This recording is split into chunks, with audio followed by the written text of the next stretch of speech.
Bienvenue sur Africa 24 dans cette nouvelle édition du 12-15. Voici les titres de l'actualité. Victoire contestée de Macky Sall à l'élection présidentielle sénégalaise du 24 février. L'opposition rejette les résultats provisoires publiés ce jeudi 28 février, mais affirme ne pas vouloir déposer de recours devant la Cour constitutionnelle. 4 pays d'Afrique subsaharienne vont bénéficier d'un financement global de 6 millions de dollars en faveur du développement des start-up technologiques de la part de la Société financière internationale. Tous ces États sont anglophones, vous les découvrirez dans cette édition. Et à la découverte du sanctuaire de Takugama en Sierra Leone, un refuge qui recueille et réhabilite les chimpanzés, une espèce menacée de disparition, avec une priorité, lutter contre le braconnage illégal. Mais tout d'abord, en Algérie, un nouveau mouvement de protestation contre un 5e mandat du président Abdelaziz Bouteflika est prévu ce vendredi 1er mars. Une manifestation initiée par les jeunes Algériens dans plusieurs grandes villes du pays. Plusieurs partis d'opposition ont rejoint le mouvement pour réclamer un renouveau à la tête de l'Algérie. Comme vendredi 22 février, ces appels à manifester sont d'abord partis des réseaux sociaux. Au Sénégal, le coup KO du président sortant Macky Sall à l'élection présidentielle du 24 février est contesté par l'opposition, avec en tête de contestation le candidat malheureux Idrissa Seck, arrivé en 2e position. Pourtant, malgré ce rejet, l'opposition n'entend pas déposer de recours devant le Conseil constitutionnel. Les explications dans ce reportage de notre correspondant El Hadji Ndiaye. Le candidat de la coalition IDI 2019, Idrissa Seck, rejette les résultats provisoires proclamés par la Commission nationale de recensement des votes. Le juge Demba Kandji a livré ce jeudi 28 février les résultats provisoires du scrutin présidentiel qui donne gagnant Macky Sall au premier tour avec 58,27%. Ces chiffres avancés sont considérés par Idrissa Seck et l'ensemble des autres candidats de l'opposition comme préfabriqués.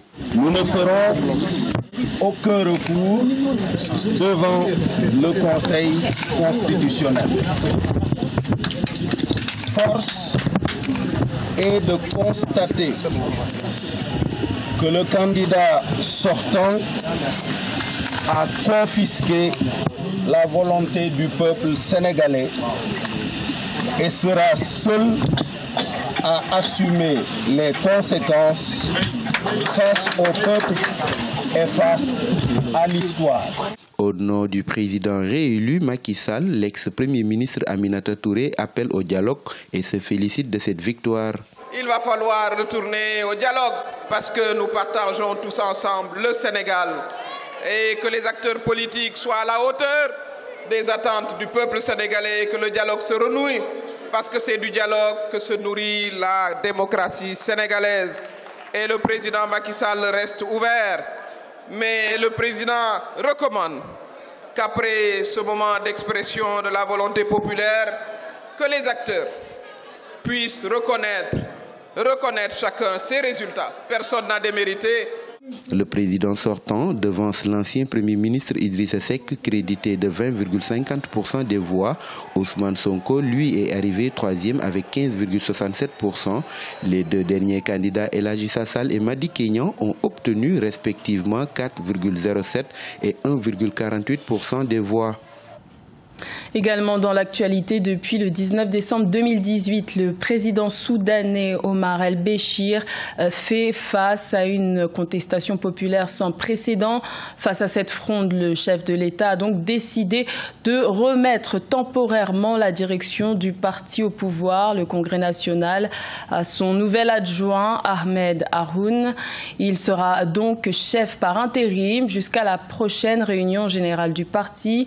Notons que la prochaine élection présidentielle est prévue en 2020 au Soudan et que selon la règle, le chef du parti du Congrès national est automatiquement candidat au scrutin. C'est peut-être une nouvelle page qui se tourne en République démocratique du Congo. La plateforme de l'opposant Moïse Katumbi, Ensemble pour le changement, a décidé de reconnaître la présidence de Félix Tshisekedi.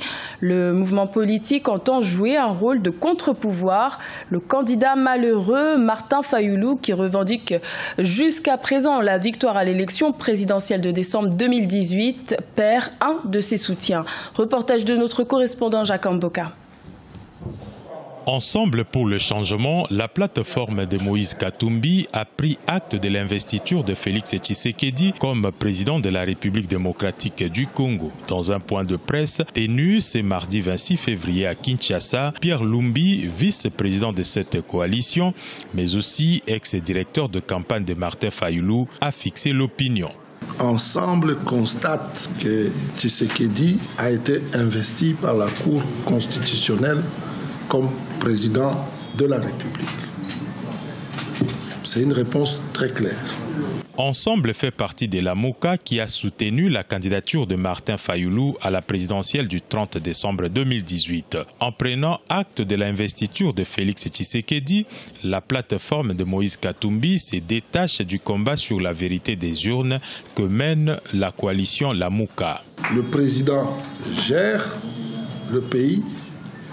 Nous nous opposons. S'il mène des actions qui sont bonnes pour la République, pour le peuple congolais, nous allons saluer et nous allons soutenir. Nous l'avons dit. Pour Ensemble, la dynamique créée dans le but de revendiquer la vérité des urnes a atteint ses limites. Bien qu'ayant pris acte de l'investiture de Félix Tshisekedi, Ensemble va rester dans l'opposition.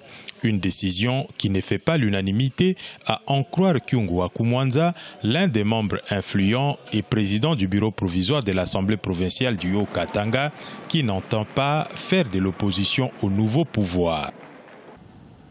De nombreuses start-up africaines peinent à être pérennes. La Société financière internationale a donc décidé d'apporter un coup de pouce à 4 pays d'Afrique subsaharienne. Le Kenya, le Nigeria, le Ghana et l'Afrique du Sud vont bénéficier d'un financement global de 6 millions de dollars pour leurs start-up technologiques. Corinne Kamsefem. Les start-up technologiques africaines vont bénéficier d'un fonds de 6 millions de dollars provenant de la Société financière internationale, une filiale de la Banque mondiale. Les pays bénéficiaires sont le Kenya, le Nigeria, le Ghana et l'Afrique du Sud. C'est la société Tide Africa qui assurera la gestion de ce fonds. Elle sera également responsable de l'identification des start-up bénéficiaires.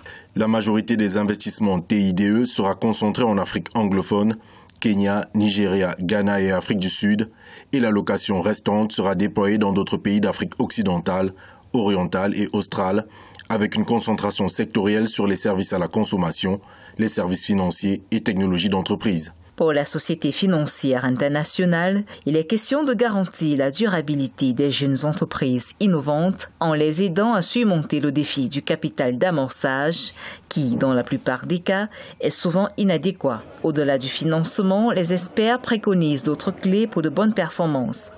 Il y a plusieurs facteurs qui, tout en étant promettants pour le développement des startups, il y en a également qui sont encore des défis au-delà du financement, notamment la compétence du fondateur sur les aspects de transformer une innovation en un produit qui peut largement se multiplier ou être vendable auprès des consommateurs ou des entreprises. De façon globale, 210 start-up africaines ont bénéficié d'importants financements en 2018, estimés à 334,5 millions de dollars. Cette même année, la Société financière internationale a investi au total 23 milliards de dollars pour les pays en développement. La Sierra Leone offre un lieu de refuge aux chimpanzés, une espèce menacée. Il s'agit du sanctuaire de Takugama, l'objectif étant de mener des actions de développement et de sensibiliser les populations locales, mais aussi de lutter contre le braconnage illégal. Mathilda Diaby. Depuis 1995, le sanctuaire de Takugama au Sierra Leone vient au secours des chimpanzés arrachés à la vie sauvage. La plupart d'entre eux sont orphelins, leurs familles capturées ou tuées par les braconniers. Selon les recherches de l'Institut Jane Goodall, pour chaque chimpanzé sauvé, 5 à 10 sont tués.